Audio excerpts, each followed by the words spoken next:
Greetings. This subject is about training in martial art combat.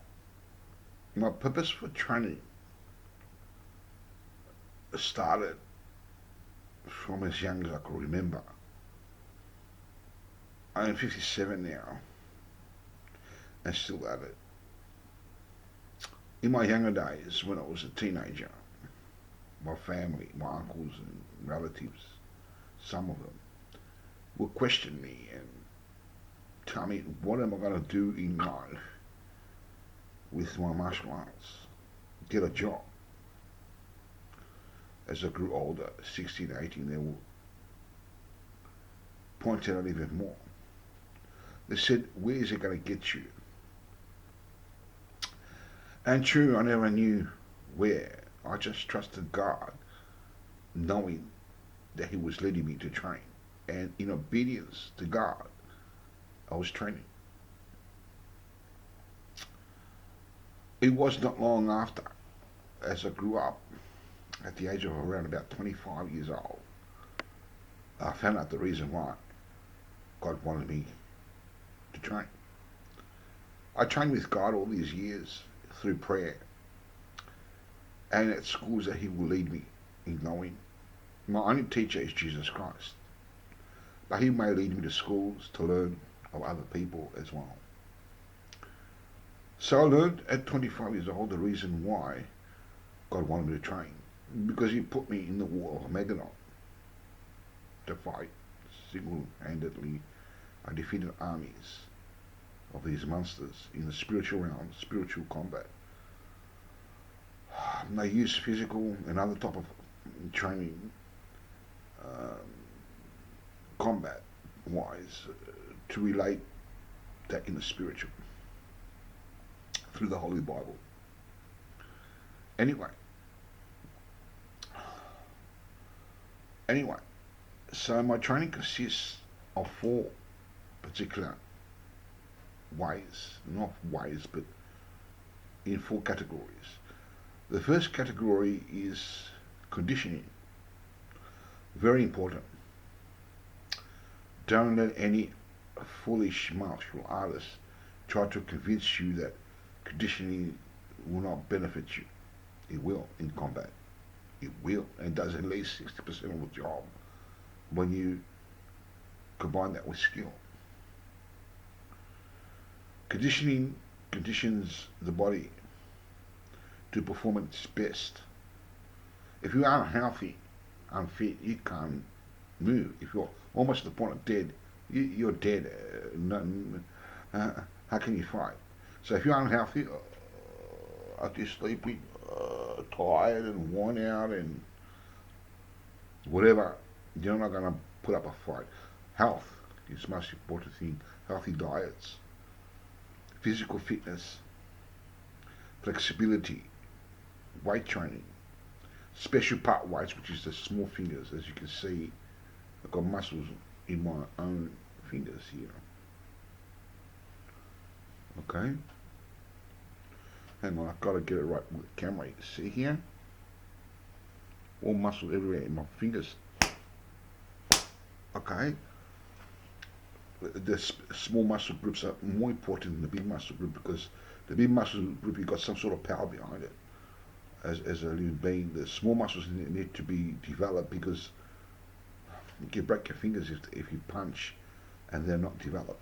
If they've got muscle, the muscle acts as padding and takes a lot of the pressure away from the punch, and you don't injure your fingers or your wrist or anything like that too easy. That's another subject. So conditioning will be flexibility, weights, special part weights, exercises as in push-ups, chin-ups, squats, that sort of thing, fitness and mind training. There's another part to the training. Conditioning is only 1/4 of its training. Mentally, I will read books on martial arts. I've read so many, it's not funny. Try 120 books on different arts, effective ones. Knew that from go one, from Bruce Lee's philosophy. I trusted in his book. I knew what is effective arts and what aren't. So I went directly to the effective arts. Training in book training for over 120 books. Easy. In history. Now, I haven't got them now, but I used to have them years ago. And video watching, even more videos than you wouldn't believe. As the computers came out with videos, I did a course in martial arts, and an effective course. It was from the armed forces, um, etc.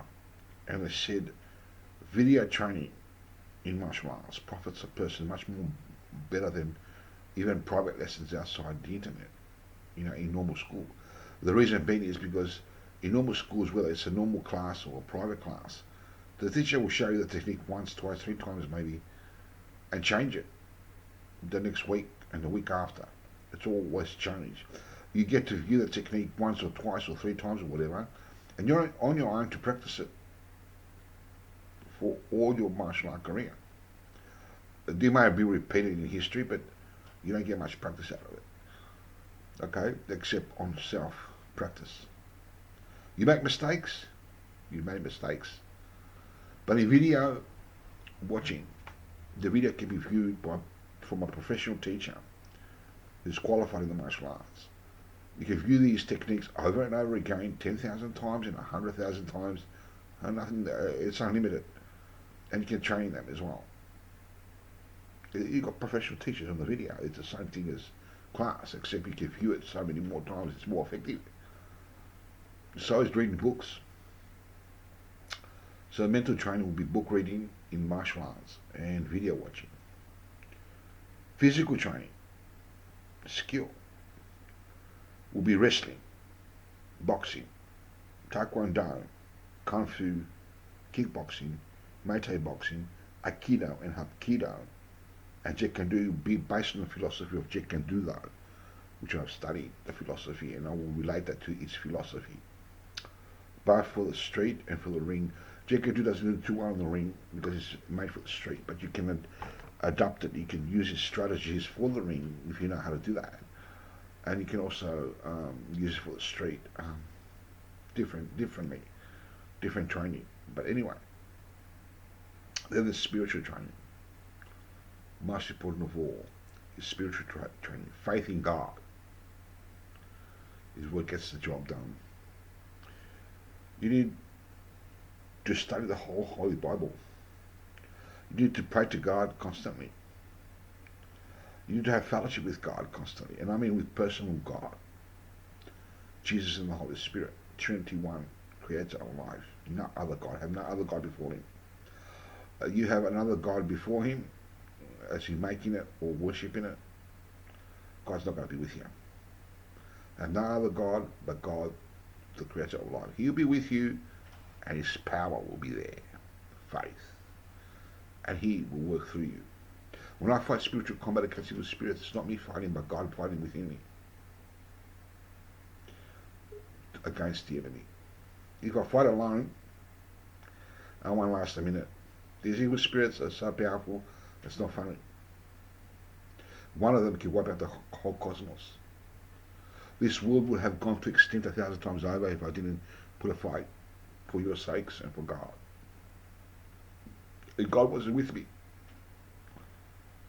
to give me His power and His strength to fight this war, we would have lost it a long time ago. Anyway, it's another subject. Fellowship with God is very important. Communicating with Him. Praise and worship songs.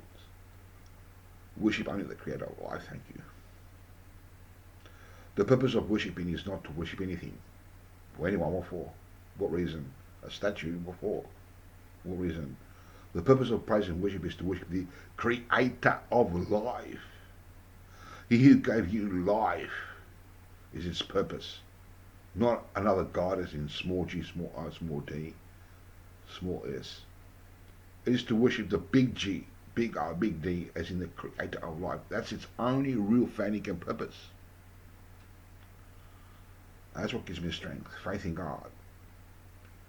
Ability in God. To be moved inspired, led, and controlled by God in combat. On my own, I told you, we would have lost it. But with Jesus Christ, I can do the impossible because He can. Okay? There's another subject in who gives me the strength, but that's my training. God does His part. He gives me His strength, His power. I've got to do my part in obedience, in training, for training purposes. One of my major methods of training will hang a tennis ball, a small target, by a string. And there's ways of putting it into the ball, into the centre, but I won't get into that detail right now. And you hang it up. And you kick it and punch it, and dodge it and all this type of stuff. That is very good training in skill. It's one of the methods the armed forces use. I'm not sure which country or whereabouts, but either all of them or some of them or one of them at least one of them uses this method. I'm not sure which country or which armed forces, but they use this method in history. I don't know about today, but in history they used to use it. You would say a small target shouldn't be using a punching bag. That tennis ball will get you there much better than a punching bag. Punching bag is a big target. You don't have to have much aim for it. Just a little bit of aim on the punching bag. You can hit it anywhere.